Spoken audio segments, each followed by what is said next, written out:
What a country where men of God during the time of Jonathan, they carry placard, they come out and they say we want change in Nigeria. And now what we are experiencing now is worse than Jonathan regime. And yet those men of God are quiet. Hear me.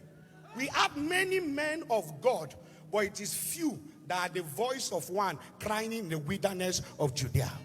Some are men of God, but they have lost their voice. There are men of God who have lost their voice.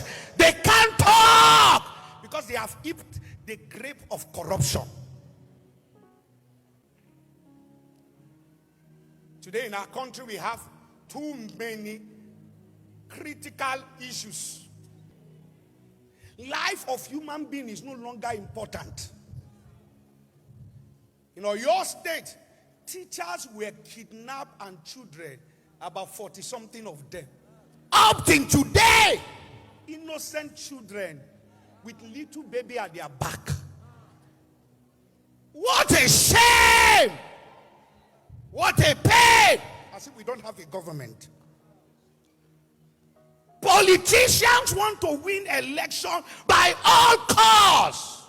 They are not afraid. The life of our children, our women, and our teachers are used for sacrifice. Just to score political points. Somebody wants to be in power.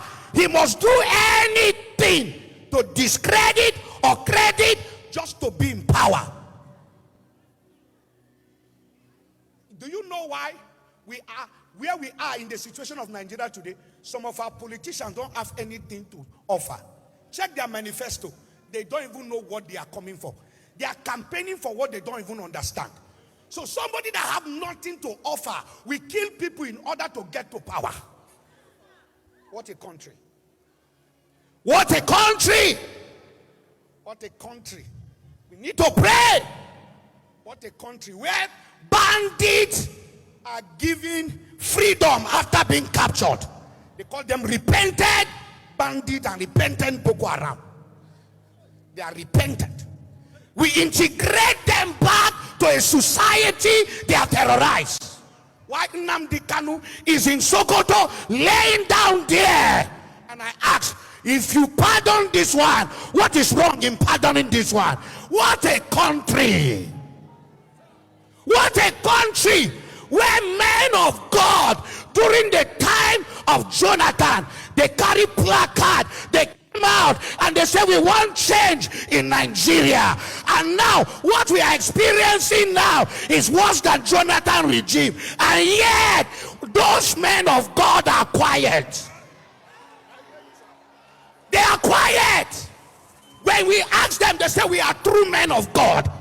They blackmail we prophet as bad. What a country. What a country. Where fry pan is calling kettle black. What a country. Where men love darkness than light. What a country.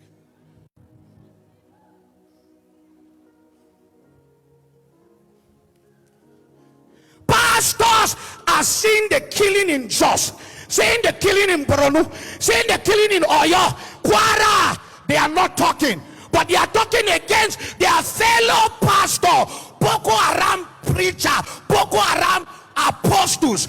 They are terrorists terrorizing the kingdom. When it comes to your brother in the kingdom, you have revelation. When it comes to situation of the world, of the sinners, you have nothing to say. Shame unto you. We are not many. We are not many. And the devil is turning us against one another.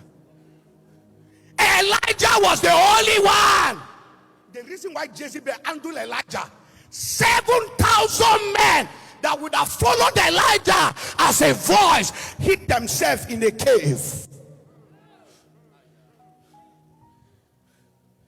There are many Elijah who have committed suicide because brothers that were supposed to stand by their back hide themselves. Mighty but hidden. Mighty but hidden. Anointed but cannot pray for the sick, because what others will say, anointed to prophesy, he hides the prophecy, because some clique are going to criticize you. Who care what you think about me?